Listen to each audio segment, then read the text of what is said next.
Well, tonight we continue our coverage of the neo-Nazi group sighting right here in Little Rock.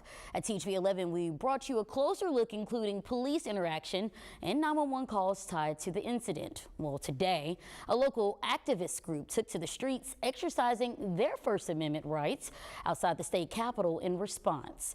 THV 11's Maya Ellison has a closer look at their message and what they're calling for. Say it loud, say it clear, fascists are not welcome here.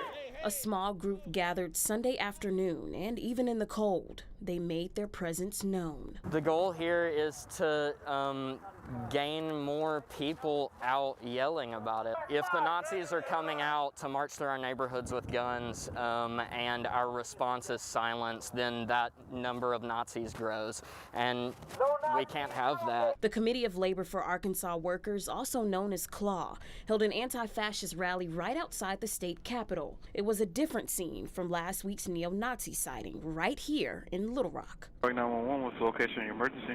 We have a bunch of guys here with Nazi flags, red shirts, rocking down MLK, doing a lot of chanting with bulletproof vests on. Police body cam footage showed the interaction with the masked neo-Nazi group Blood Tribe. More than 20 men were identified and were told to remove their mask and provide identification. I was baffled. Joan Cates tells me Sunday's rally was in direct response to that earlier sighting through chants. No Nazis, no KKK, no fascist USA.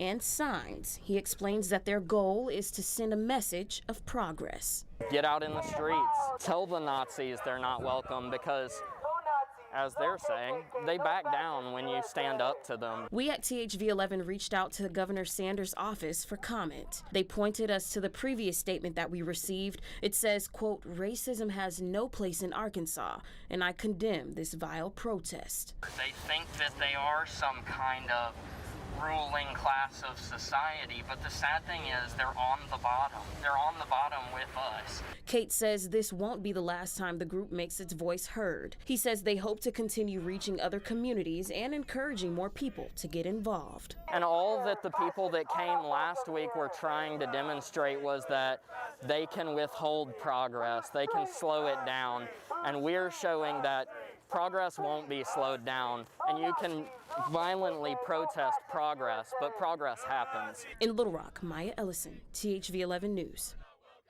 All right, thank you, Maya. Well, as for the neo-Nazi group, which is based out of the state, both Arkansas State and Little Rock Police confirmed that officers cited the driver in the truck and required the other members of the group to find alternative transportation last week.